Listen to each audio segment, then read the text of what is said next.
This could be the most important part of this course and maybe all of my courses. If there's one thing that you learn from me, and believe me, this is something that I've gathered over the years and years of not just my experience, but watching other YouTubers succeed and fail, but it is to find a hyper niche.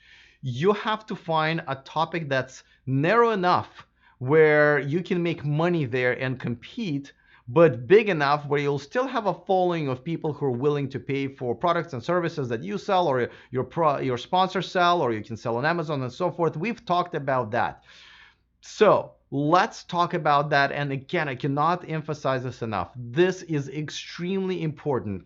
If you're not able to do this, it is going to be much tougher for you to navigate. And as a matter of fact, I'm very confident that there's a very good chance that if you're watching me right now, that is probably one of your bigger problems. If you already have something going on, or if you even starting out, this is going to be one of your bigger problems, because being part of the bigger niche or even just a regular topic or category, boy, you're gonna get killed. Those bigger categories, bigger topics have already been taken a thousand times over, and fighting with those social media influencers and fighting for those huge sponsors is an impossible task. This is why I've created this entire course. This is why I've created the whole Social Income Academy, is to prove to you and teach you that you don't need a huge following to be able to do that. And the number one rule here is to pick a niche. All right. So first of all, why? Less competition. And this is kind of goes without saying, but people a lot of times go, how many people are out there are into this topic? Look, millions and millions and millions. That's why I want to go in there. But actually, the truth is on the other side.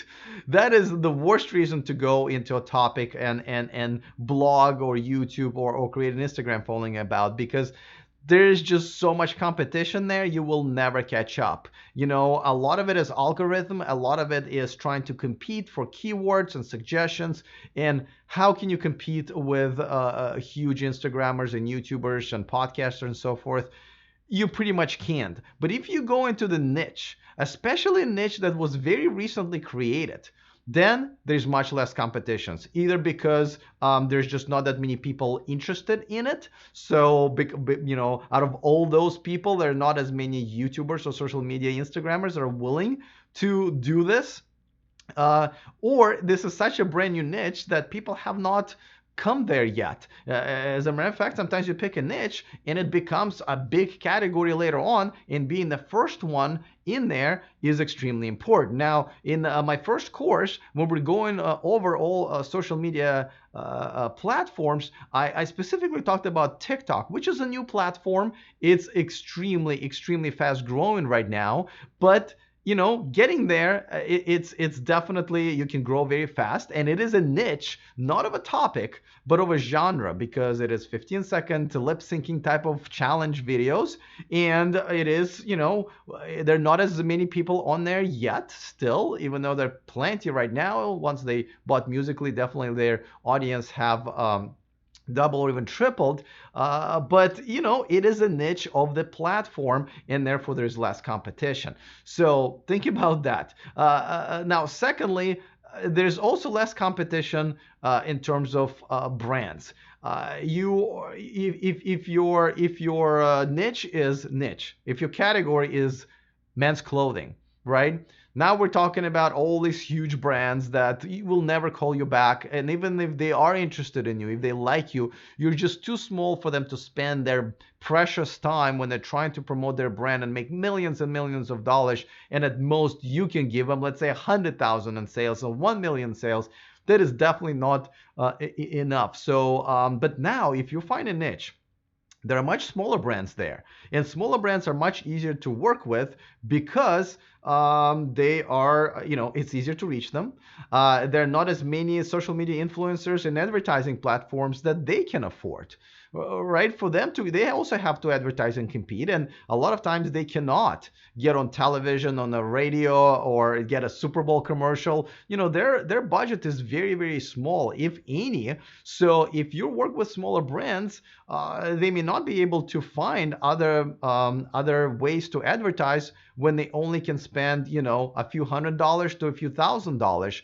Where for you, it is actually decent income, and if you have two or three of those, boom, all of a sudden it's a full-time income. So working with smaller brands is a win-win situation for both sides. Now let's move on to the other part of this, which is your following. If you are inside a niche that is very specific, it is much more likely that your followers that are going to follow you are going to be very passionate and very supportive of whatever it is that you're doing. Smaller communities are usually tighter communities. So remember how we talked about how it is easier to make money with a smaller following when you have more super fans, as you call them, people who are really, really into you and they're willing to either donate money through a Patreon or buy the services of products you're advertising or subscribe to your extra content.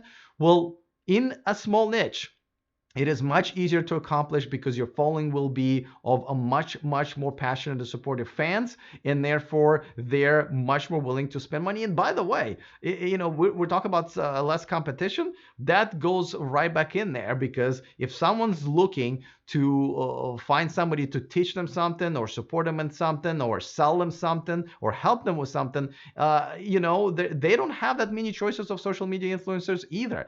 I'm going to go back to my example. There are only two social media influencers out there on YouTube, two YouTubers and maybe like three total, who actually do electric car news for now. So those people who want to listen to select their next car and they want it to be an electric car, there are only a few of us. Three, as a matter of fact, and therefore I just don't have that much competition. Even if I was talking specifically about Tesla and not just electric cars, my competition goes and I don't want to say triples. Actually, it probably instead of other two social media influencers that are in the same niche, I will at this point probably have to deal with 50, and therefore we'll be going after the same sponsors.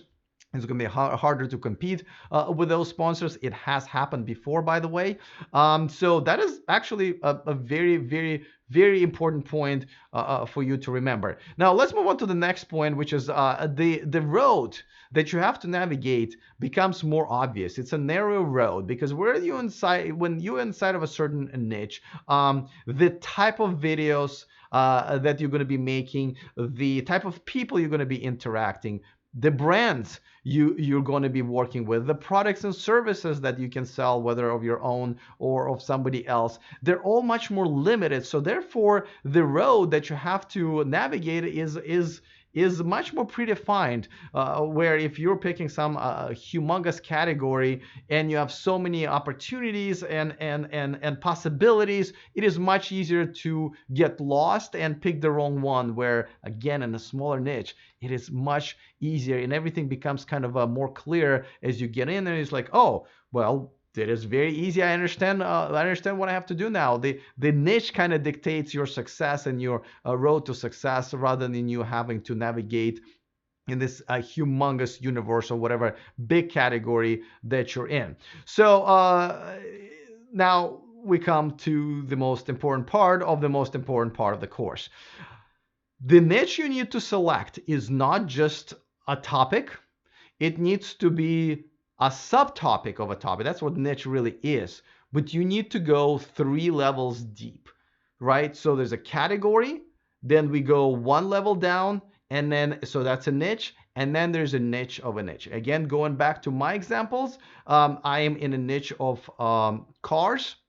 The sub niche is electric cars, and sub niche of that is the electric car news. So that way, I am sort of 2 levels down, or essentially 3 levels deep. So anything above that will probably put you in a position where it'll be very, very hard to make money. Of course, make sure that you're in a niche where there's still enough people to follow you, that there are some brands that are willing to spend money. But usually it's the case if you just go, 3 levels deep. So let me give you a better example. So again, we're talking about general topic, then we're talking about a niche, and then we go into a hyper niche. So I remember there was this one lady that came up to me after one of my speeches that I gave in the local meetup group about this very topic, and she said, I would like to have a YouTube channel, but I'm struggling to kind of figure out how to go niches, 3 levels deep into the niche that you were suggesting. And I said, well, okay, well, what do you want to do? And she said, well, I want to talk about hiking, and I think that's the niche I want to pick. And I was like, hiking is still a pretty wide category, and that's just one level down. You're gonna struggle with that, and sponsors are too big, and there are a lot of other people who are already talking about hiking. They've been on YouTube for a very long time. They have tons of subscribers. We have to go one level deeper. And we were brainstorming for a while, and finally I asked her. I said, can you tell me why do you like hiking? What is there a particular goal or achievement that that you're looking for? And she said, well, actually, I wanted to train myself to climb one of the highest mountains in the world. It's in Africa, and I'm going to travel there, and and this is going to be an achievement that I want to do before I turn 50, sort of a anniversary or a birthday present for me, from me. So, and I said, wait, t- there's your one niche down. Create a channel about exercise, hiking, and hiking over 50, because now we're talking about there's